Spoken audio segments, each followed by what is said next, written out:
जब हम भारत की बात करते हैं तो नदियां सिर्फ जमीन पर बहती पानी की धाराएं नहीं हैं। नहीं, बिल्कुल नहीं। ये तो हमारी संस्कृति, हमारे इतिहास और हमारे आने वाले कल की जीवन रेखाएं हैं। मतलब ये सिर्फ पानी से कहीं बढ़कर हैं, ये एक पूरी की पूरी सभ्यता की जान है। असल में हमारे देश और यहाँ के लोगों की कहानी इन्हीं नदियों के इर्द गिर्द घूमती है।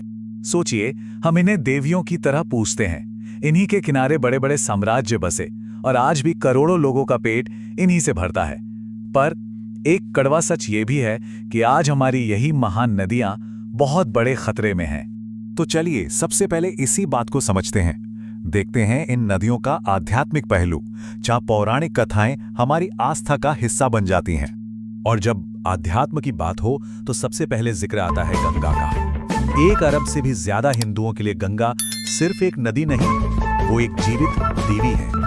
गंगा के धरती पर आने की कहानी, जिसे हम गंगावतरण के नाम से जानते हैं, वो बहुत ही दिलचस्प है। कहानी कुछ यूं है कि राजा सगर के 60,000 बेटों को मोक्ष दिलाना था। इसके लिए राजा भगीरथ ने जबरदस्त तपस्या की, लेकिन स्वर्ग से आती गंगा का बहाव इतना तेज था कि अगर वो सीधे धरती पर आती तो सब कुछ तबाह हो जाता। तब भगवान शिव ने उन्हें अपनी जटाओं में धारण किया, उनके वेग को शांत किया और फिर गंगा धरती पर उतरी, उन आत्माओं को मोक्ष दिलाने के लिए। पर गंगा अकेली नहीं है।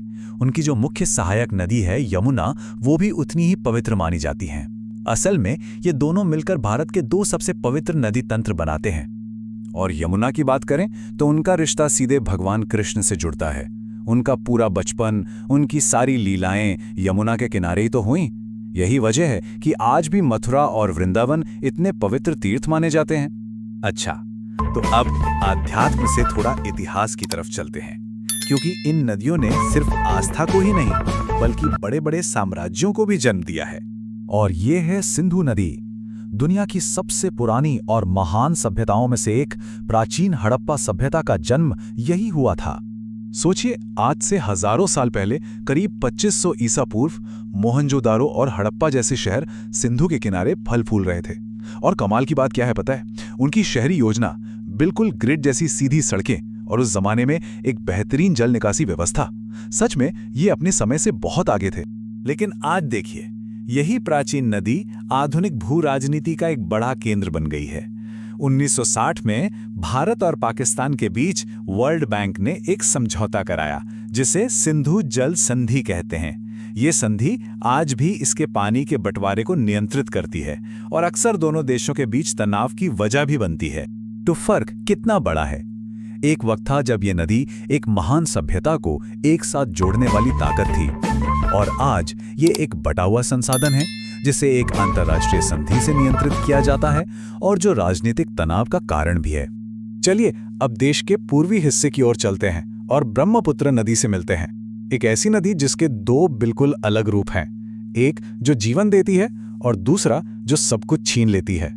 ये देखिए, ब्रह्मपुत्र घाटी असम और बांग्लादेश में खेती किसानी के लिए ये एक उपजाऊ जीवन रेखा है।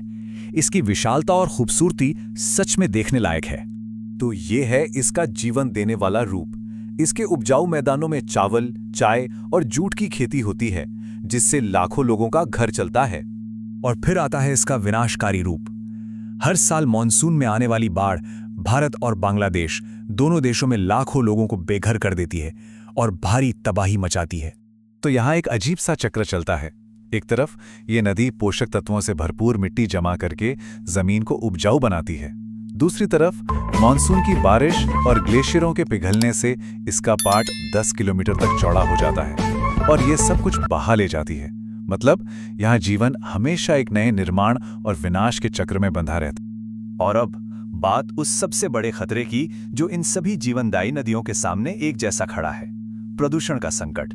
एक सीधा सा सवाल है, क्या होता है जब किसी जीवन रेखा में ही जहर घोल लिया जाए? ये चार्ट पूरी कहानी साफ कर देता है। सबसे बड़ी वजह है शहरों का गंदा पानी। दिल्ली जैसे शहरों का लगभग 58% सीवेज बिना साफ किए सीधे यमुना में डाल दिया जाता है। फिर है फैक्ट्रियों का जहरीला कचरा, जैसे कानपुर के चमड़ा कारखानों से निकलने वाला क्रोमियम, जो गंगा में जहर घोल रहा है।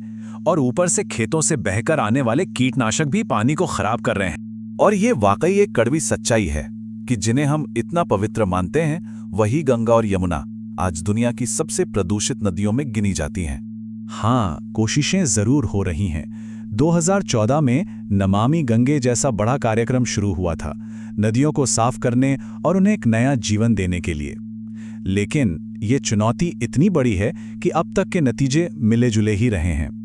हजारों सालों से इन नदियों ने हमें मोक्ष दिया है, पर आज सवाल ये है कि इन्हें कौन बचाएगा।